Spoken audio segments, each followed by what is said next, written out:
आप किसी भी मसले को जितना मर्जी फैला लें, वो तो आप फिर बहुत लेवल से आप जा सकते हैं। इशू ये नहीं है, इशू ये है कि क्या इस वक्त गवर्नमेंट रियासत मामले को लपेटना चाह रही है या फैलाना चाह रही है। मेरा ख्याल है उनका फोकस लपेटने का है। उनका फोकस है टू इंश्योर के फॉर एग्जांपल इमरान खान साल 2 साल के लिए कम अज कम साइड पे हो, चाहे पाबंदी सिलासल हो, जो भी हो, एक्टिव पॉलिटिक्स नॉर्मल तरीके से ना कर सकें। तो वो अगर ज्यादा फैलाएंगे उतना ही मुश्किल होता जाएगा। आई थिंक मैं इस वक्त प्रायोरिटी समेटना है ताकि जो सिटिंग गवर्नमेंट है या जो भी डिस्पेंसेशन सिलेक्ट किया जाती है उसको 2-2.5 साल मिल जाए, इकोनॉमी कुछ बेहतर हो जाए, वरना आप जितना फैलाएंगे इंस्टेबिलिटी उतनी बढ़ेगी। अच्छा मालिक, एक और है अंसार की इंटरव्यू में एक बड़ा एक अहम पॉइंट था, I was a bit surprised, I hope आपने पढ़ी होगी सारी।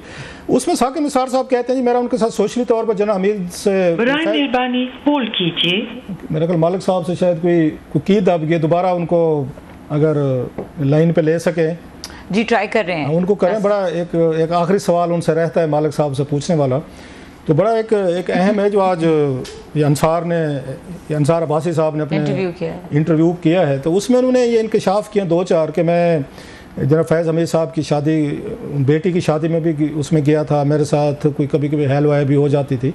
इससे बढ़कर जो बड़ी एक चीज़ है जो मेरा ख्याल है बहुत सारे लोगों को हैरान कौन है कि वो कहते हैं मैं नादरन एरियाज़ अपनी फैमिली के साथ गया था, तो जनरल फैज़ हमीद साहब ने वहाँ पे हमारा बड़ा ख्याल रखा था, तो फैसिलिटेट किया, हमारे लिए अरेंजमेंट्स करवाए, हमारे लिए चीज़ें करवाई, आसानियाँ। It again raises very huge questions कि चीफ जस्टिस ऑफ पाकिस्तान अगर वो विजिट कर रहे हैं वहाँ पे नादरन एरियाज़ में, फैमिली उनकी विजिट कर रही है, तो वो उस वक्त के DGISI को कह रहे हैं, या अगर वो पेशावर में कोर कमांडर थे, लेकिन वो तो बाद में थे, उस वक्त DGISI थे जब ये वहाँ पे चीफ जस्टिस थे। मालिक साहब जी, अब सारी लाइन कट गई थी सर, एक सवाल था सर आपसे जी। मालिक साहब आप साथ हैं हमारे? जी जी जी।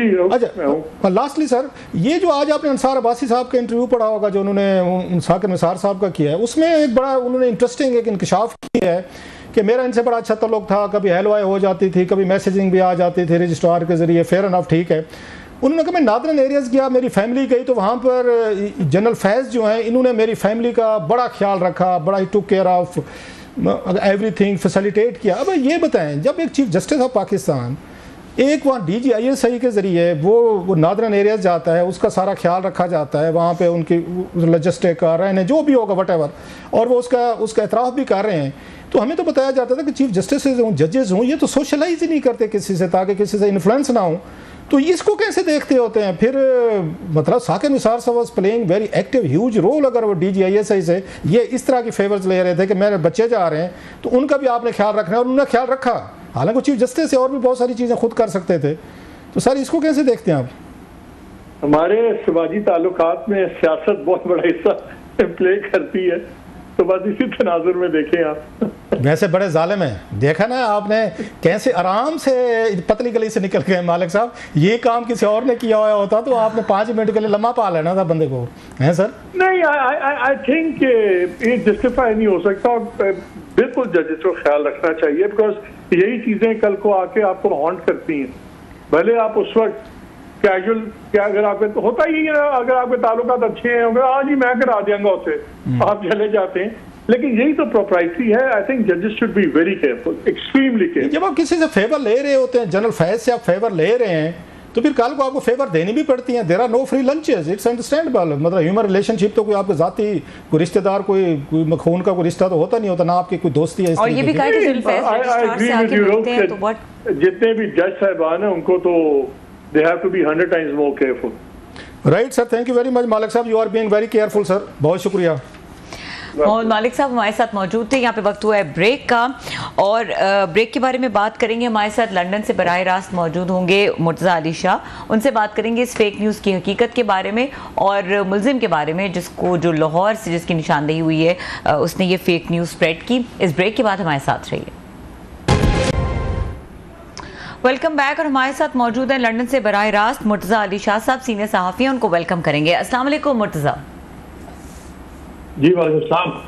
मुर्तज़ा बहुत शुक्रिया, आपने हमारे लिए वक्त निकाला है। एज़ यूजुअल आप हमेशा जब भी हम कहते हैं आप ज़रूर वक्त निकालते हैं।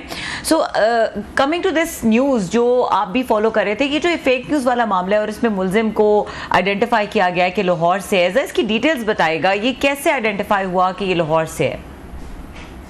देखिए, जब सबसे पहले जो आपको याद होगा जो राइट्स हुए जिससे मतलब जिसके एक्चुअल सबसे बड़े विक्टिम पाकिस्तानी और मुसलमान बने, उसके बारे में इनिशियली ये दावा सामने आया था कि जो फेक न्यूज फैली है, जो चैनल 3 नाउ, वो ये कहा गया था कि रशियन वेबसाइट। अच्छा, इसको यहाँ की यानी आज के जमाने में इतना मुश्किल हो गया कि यहाँ की BBC और बड़े बड़े चैनल ने यहाँ तक रिपोर्ट किया कि रशियन ने ये फेक न्यूज फैलाकर एक फ्यूल किया जो यहाँ पे रेस साइट्स में। लेकिन फिर उसके बाद जो यहाँ पे मुख्तलिफ जो BBC और जो दीगर इदारे हैं उन्होंने इन्वेस्टिगेट करना शुरू किया कि वेबसाइट है कहाँ पे। फिर पता चला कि इसका जो IP भी लाहौर में रजिस्टर्ड है, इसका डोमेन नेम भी वहाँ पे एक लॉस एंजलिस में भी रजिस्टर्ड है, लेकिन उसका जो एड्रेस दिया गया वो पाकिस्तान का है। जो सर्विस प्रोवाइडर है जो मुख्तलिफ जो यहाँ पे न्यूज ऑर्गेनाइजेशन है उन्होंने सर्विस प्रोवाइडर से रब्ता किया, उन्होंने सारी डिटेल शेयर की कि ये लाहौर में है। जब ये लाहौर के उस एड्रेस पे पहुंचे तो पता ये चला कि जो चैनल 3 नाउ की जिस वेबसाइट को ये समझा जा रहा था कि शायद वो कहीं मॉस्को से ऑपरेट होती होगी, और चूंकि आपको याद है इससे पहले ये कहा गया था कि अमेरिकन इलेक्शन में रशियन ने इंटरफेयर किया, यूके इलेक्शन में इंटरफेयर किया फेक न्यूज के जरिए।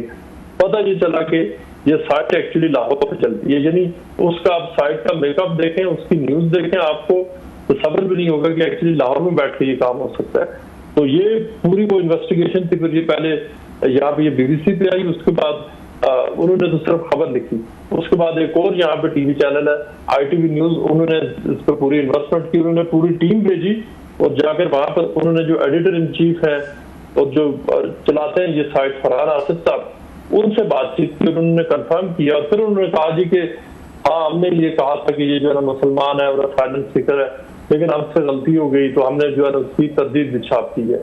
तो लेकिन उस वक्त तक ऑब्वियसली अब तो उन्होंने जो वेबसाइट है वो भी बंद कर दी है, लेकिन उस वक्त तक जो है ना डैमेज पाकिस्तान को और यहाँ पे जो बरतानिया को, पूरे मुल्क को और यहाँ के खास तौर पे जो मुसलमान जो या एथनिक माइनॉरिटीज जो रेस रिलेशन है इस मुल्क में, उनको तो नाकाबिल तलाफी नुकसान हो चुका है। आपने देखे होंगे जो विजुअल सामने आए हैं। ऑब्वियसली ये अगर खबर इस साइड से ना आती तब भी ये सारा कुछ बहुत सारा कुछ होता, लेकिन जिस तरह से असल जो यहाँ पे जो फसादात शुरू हुए उसमें ये खबर को जो है ना लगाया गया कि अच्छा आपको याद होगा यहाँ एक नाइजल फराज है, उन्होंने ये कहा जी कि पुलिस चीजें छुपा रही है।